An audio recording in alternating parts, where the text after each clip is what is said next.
Ortiýetin geçen ýylyň 24-nji fevralynda Ukraina çözup bu ýurtda giň derejeli harby basyp aljylygyny şuun küne çenli dowam etdirmegi Ýewropada 2-nji jahan uruşundan soňky iň uly harby çaknaşyga getirdi. Emma tutuş dünýä täsir edýän Ukrainadaky ýagdaý barada Türkmenistanyň pozisiýasy henidem ketkitsiz galýar. Ýylyň dowamında Türkmenistanyň ýolbaşçylary diplomatik gatnaşyklarynda ýa-da resmi beýanatlarynda Ukrainadaky söwüşi agdamadylar. Türkmen medeniýeti uruş barada habarlary çap etmän gelýär. Türkmenistan Birleşen Milletler Guramasynyň baş assambleýasynyň Ukrainadaky uruşy toktatmak baradaky ses berişlikleriniň hiç birine gatnaşmady.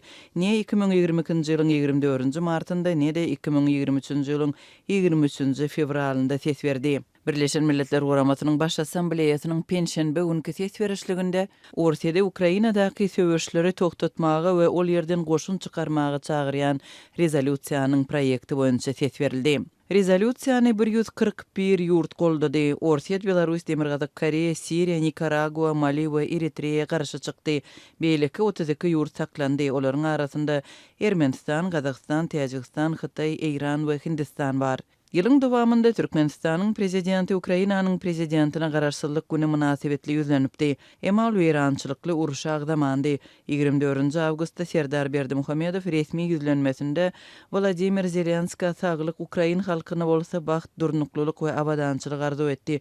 Ýöne çykyşynda uruş we parahatçylyk sözlerini agdamady. Soňa baka Ukrainada güýçli söwüşleriň we gan döküşikligiň barýan wagtynda 10-njy oktýabrda Türkmen medeniýetinde Ukrainanyň Türkmenistandaky ilçisi bilen geçirilen söhbetdeşlik çap boldy.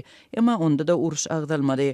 Uruş Türkmen resmiýetleri tarapyndan ilkinji gezek resmi taýdan oktýabr aýynyň ortalarynda agdaldy.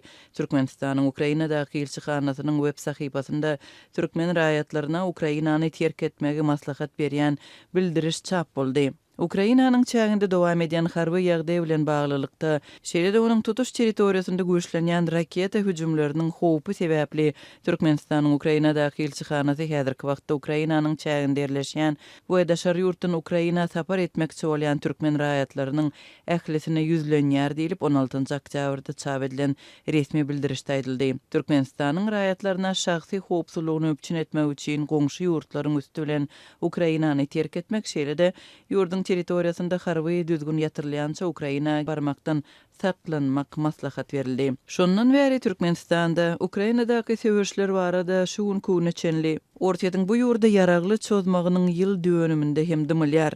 Geçen ýylyň 1-nji we 2-nji martynda Birleşen Ştatlar we Türkmenistan ýyllyk iki taraply siýasy konsultasiýalaryny geçiripdi. Şonda Birleşen Ştatlaryň delegasiýasy Rus agressiýasyny ýazgarmagyň we Ukraina halky bilen raýdaşlygy mälim etmegiň möhümdigini nyktapdy. Ondan öň 28-nji fevralda Birleşen Ştatlaryň döwlet sekretary Antony Blinken Merkezi Aziýa ýurtlarynyň daşary işler ministrleri bilen duşuk geçiripdi. Emma Türkmenistan şol duşo hem gatnaşmandy. Şonda Merkezi Aziýa boýunça bilermen Bruce Panier Türkmenistanyň Ukrainadaky ýagdaý barada dymmagyny Ortiýetin edýän basyşy bilen düşündiripdi. Ýatlatsak Ortiýetin Ukraina çözmagynyň öň ýany 22-nji fevralda Türkmenistanyň daşary işler ministri Reşit Meredov Rus tarapynyň çakylygy boýunça Moskwa barypdy we beýleki meseleler bilen birlikde sebit howpsuzlygyny aralyp maslahatlaşypdy.